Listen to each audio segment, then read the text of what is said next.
Hello, Internet. Today I'm here to talk to you about a serious threat to the stability of our economic system and our lifestyle in general.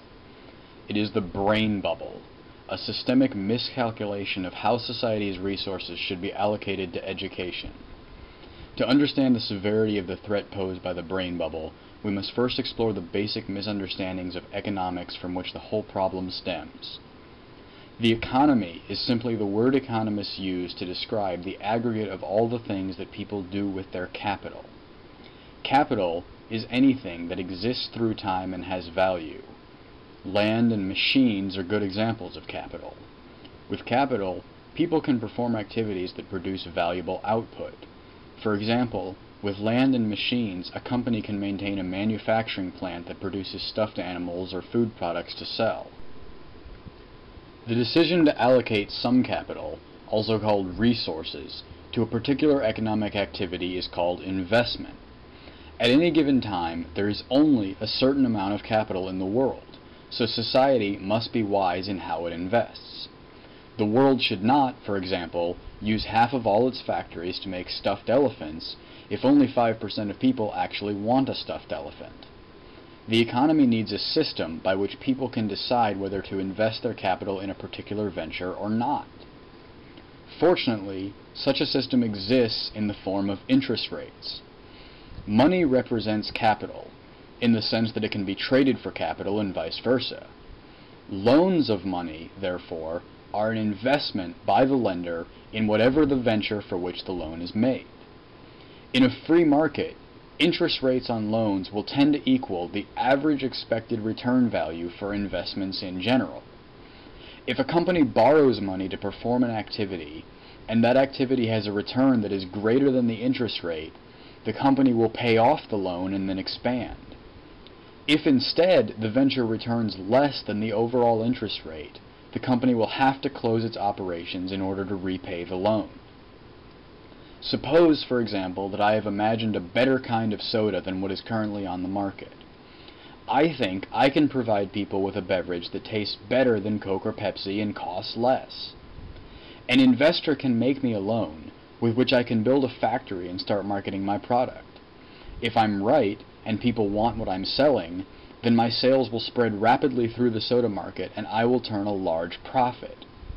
With that profit, I will pay back my lender plus interest, thus justifying his initial investment in me. If I am wrong and my invention was not a good idea, then I will turn a small profit or none at all. I will be unable to make the interest payments on my loan, and my lender will not earn money on his investment. This discourages lenders from investing in products and services that people don't want.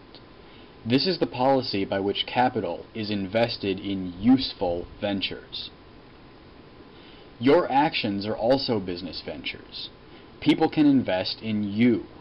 They can do this, for example, by granting you a student loan so that you can go to college. If your activities after college prove highly productive, you will earn a large salary and will pay off your student loan with interest. If instead you are lazy or dumb, or if you simply want to pursue a lifestyle that does not involve a lot of economic activity, your lender will lose money on you. This, of course, creates an incentive for lenders to try to determine the expected productive output of students while they are in college. Students who are likely to pursue high-end careers that require a lot of education will tend to get larger loans, while students who will not apply a degree in a productive fashion will be offered smaller loans or no loans at all. At least, all of that would be true if interest rates were unregulated, student loans came from private investors with individual responsibility for the success or failure of the loans, and college education had a definable cost to each individual who received it. Instead, investors have been required to issue student loans through federal programs at federally approved interest rates for the past several decades. The cost of college education has been increasingly subsidized and controlled by both federal and state governments. More recently, President Obama nationalized the entire student loan program, with the reasoning that attempts by lenders to profit from their investments were interfering with students' opportunities for education.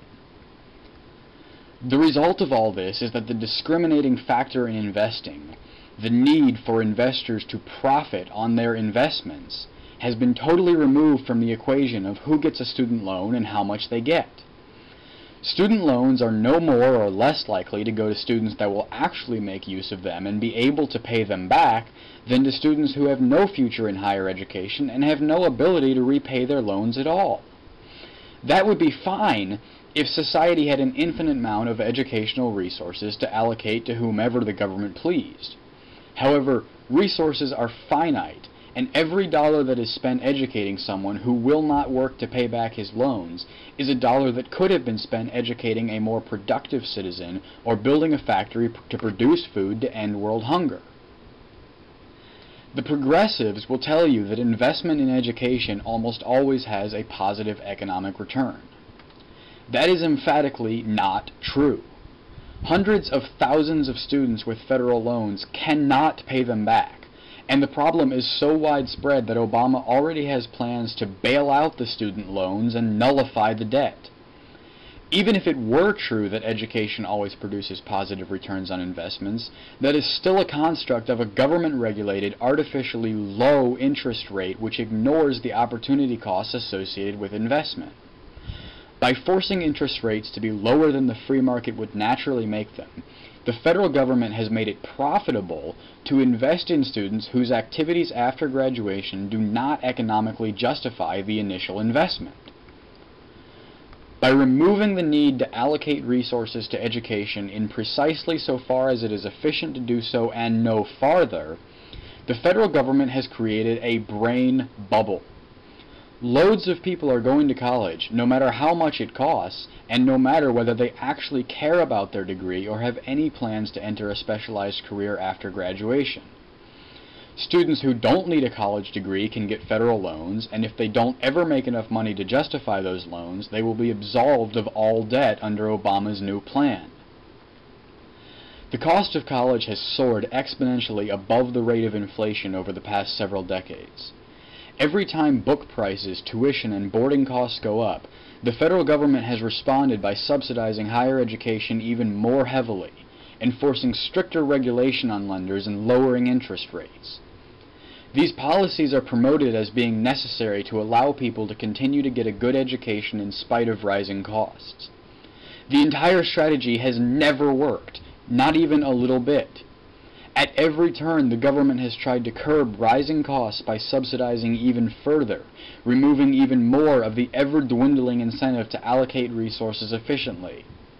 Even as technology gets cheaper, books get easier to produce, dormitories become better designed, and educational techniques get ever more refined, the cost of higher education continues to balloon.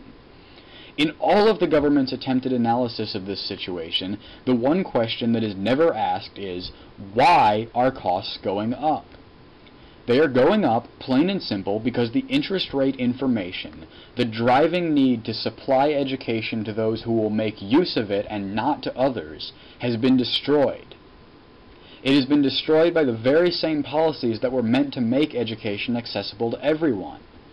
Costs will not go down because the government yells or people protest. The only strategy that can mitigate the cost of college education is the cessation of all subsidies and the release of the government's grip on interest rates. When lenders are allowed to seek profit in the loans they grant to students, colleges will again have an incentive to minimize tuition, and students will have an incentive to work hard in school to prove their academic worth. However, it is clear that strategy will not be adopted in America barring massive political upheaval. Instead, through Obama's recent decision to totally nationalize the student loan program and eliminate any remaining profits, college tuition costs have again spiked. Obama has set a precedent now that loans can be given to anyone for any reason. If the loan cannot ever be paid back, the government will bail out the lender. All incentive for fiscal responsibility and economic efficiency is gone. The cost of college will continue to grow over the next 10 to 15 years. No later than 2030, the government will go completely bankrupt, and colleges will no longer be able to accept payment promises through Federal Reserve notes. When that happens, the brain bubble will burst. College will be so outlandishly expensive that no one will be able to afford it without federal assistance, and no federal assistance will be forthcoming. The well will run dry. When the government is no longer able to bail out society today with money it hopes will be created tomorrow, the college market itself will collapse. Dormitories will sit empty for years in much the same way that houses have been abandoned since the 2008 housing crisis. Just like all bubbles before it, the brain bubble is a result of systemic overinvestment without regard for actual returns. It is guaranteed to burst, and the result will be an entire generation of Americans who will not have any of the skills of higher education.